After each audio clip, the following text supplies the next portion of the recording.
গভীর রাতে জঙ্গলে পশুদের রেকর্ড হওয়া এই দৃশ্য দেখলে যে কোনো শক্ত হৃদয়ের মানুষের অন্তর কেঁপে উঠবে। এটা একটা সত্য ঘটনা। প্রিয় দর্শক, আমি আপনি চাইলে একটু মন মানসিকতা পরিবর্তন করলে পৃথিবীটাকে পাল্টে দিতে পারি। একবার দেখুন এই ব্যক্তিকে। তিনি বিশুদ্ধ খাওয়ার পানি 4টি 5 লিটারের বোতলের ভিতরে ঢুকিয়ে তিনি বিশাল জঙ্গলের রাস্তা পার হয়ে একটা পাহাড়ি সমতল ভূমিতে উপস্থিত হলেন, যেখানে চারপাশে সব পাথর এবং শুকনো ভূমি, কোনো পানি পান করার স্থান নেই। তো তিনি মাটির মধ্যে কিছুটা গর্ত করে সেখানে তার প্লাস্টিকের পলিথিনটা বিছিয়ে দিলেন। তারপর সেই পলিথিনের উপরে আগে থেকে সরিয়ে ফেলা সবগুলো পাথর দিয়ে সেই পলিথিনটাকে ঢেকে ফেলেন।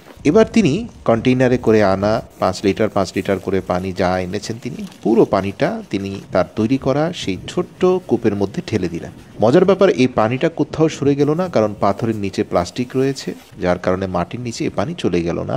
ছোট্ট একটা পানির কূপ হয়ে গেল এই পাহাড়ি জঙ্গলের সমতল ভূমিতে। এরপর বিকেলে চলে যাওয়ার পূর্বেই তিনি কূপের দিকে মুখ করে তার ক্যামেরাটাকে অন করে চলে গেলেন। আমরা দেখতে পেলাম বিকেলবেলা একজোড়া কালো পাখি এসে পেট ভরে পানি পান করলো। এরপরে 4টা টিয়া পাখি আসলো, খুবই কিউট দেখতে, খুবই পিপাসার্ত অবস্থায় ছিল। এরা এসে একটু একটু করে পানি পান করলো এবং নিজেদের পিপাসা মেটালো। তারপরে বিচিত্র আরেকটি পাখি আসলো, সে এসে কিছুক্ষণ পানির পাশে বসে একটু একটু করে পানি পান করলো। তারপরে বড় একটা কাঠকুড়াল পাখি আসলো, সেও এসে পেট ভরে পানি খেলো। ধীরে ধীরে রাত গড়িয়ে আসলো, অনেকগুলো পেঁচাকে দেখতে পেলাম, একে একে এসে তারা পানি পান করলো। রাতে আরো বেশ কিছু জন্তু জানোয়ার আসলো। সকালে ভোরে দেখা গেল যে একটা হায়না, একটা চিতাবাঘ তার বাচ্চা কাচ্চাকে নিয়ে এসে পানি পান করছে। এছাড়াও আরো অসংখ্য ছোট বড় ময়না, টিয়া, শালিক পাখি তারা এসে অনেকে গোসল করা শুরু করে দিল, আবার কেউ কেউ পেট ভরে পানি খেলো।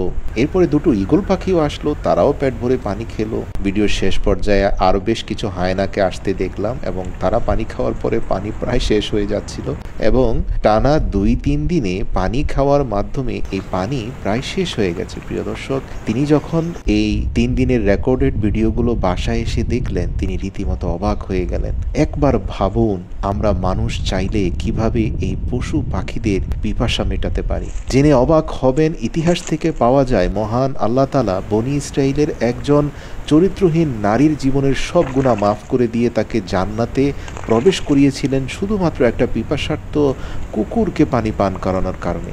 পশু পাখিকে পানি পান করানো একটা মহৎ কাজ। আসুন আল্লাহর সৃষ্টি এই প্রাকৃতিক পশুদের প্রতি একটু যত্নশীল হই। আমাদের ছোট্ট প্রচেষ্টায় তাদের জীবন বাঁচাতে পারে। এমন অনেক পশু পাখি আছে পিপাসার্ত অবস্থায় জঙ্গলের মধ্যে মারা যায়। আপনি আমি একটু মানবিকভাবে হাত বাড়িয়ে দিলে দেখবেন তাদের জীবনটা বেঁচে যাবে। এই ভিডিও ক্যামেরাটি না চালানো হলে আমরা কখনো উপলব্ধি করতে পারতাম না যে আমার আপনার ফেলে যাওয়া একটু পানি অন্যান্য প্রাণীদের জীবন বাঁচানোর জন্য কতটা গুরুত্বপূর্ণ।